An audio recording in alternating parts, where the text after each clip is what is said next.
Will tell you exactly what happened, and you'll never hear it from me a second time because it's actually too painful to tell. I went to the stage and the crowd was cheering wildly. Everybody was happy. Behind me and to the right was a large screen that was displaying a chart of border crossings under my leadership. In order to see the chart, I started to, like this, turn to my right and was ready to begin a little bit further turn, which I'm very lucky I didn't do, when I heard a loud whizzing sound and felt something hit me really, really hard on my right ear.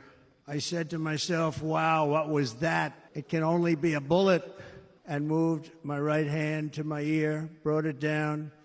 My hand was covered with blood, just absolutely blood all over the place. I immediately knew it was very serious, that we were under attack, and in one movement proceeded to drop to the ground. Bullets were continuing to fly as very brave Secret Service agents rushed to the stage and pounced on top of me so that I would be protected. There was blood pouring everywhere, and yet, in a certain way, I felt very safe because I had God on my side. If I had not moved my head at that very last instant, the assassin's bullet would have perfectly hit its mark, and I would not be here tonight. We would not be together. This massive crowd of tens of thousands of people stood by and didn't move an inch. They knew I was in very serious trouble. They saw it. They saw me go down. They saw the blood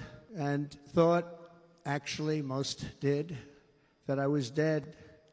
They knew it was a shot to the head. They saw the blood. And there's an interesting statistic. The ears are the bloodiest part. If something happens with the ears, they bleed more than any other part of the body.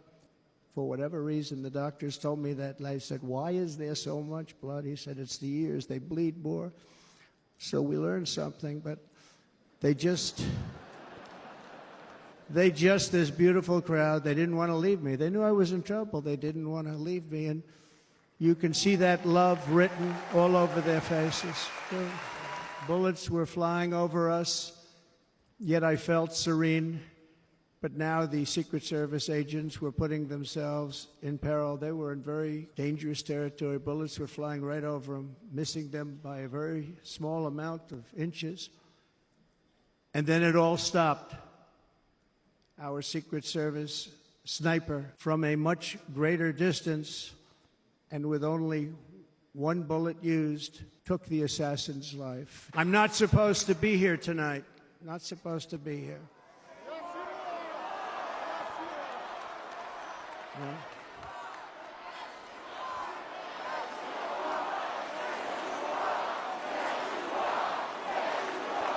I stand before you in this arena only by the grace of Almighty God. Many people say it was a providential moment. Probably was. When I rose, surrounded by Secret Service, the crowd was confused because they thought I was dead. And there was great, great sorrow. I could see that on their faces as I looked out. They didn't know I was looking out. They thought it was over. But I could see it, and I wanted to do something to let them know I was okay. I raised my right arm, looked at the thousands and thousands of people that were breathlessly waiting, and started shouting, "Fight, fight, fight." Once my clenched fist went up, and it was high into the air, you've all seen that, the crowd realized I was okay and roared with pride for our country like no crowd I have ever heard before.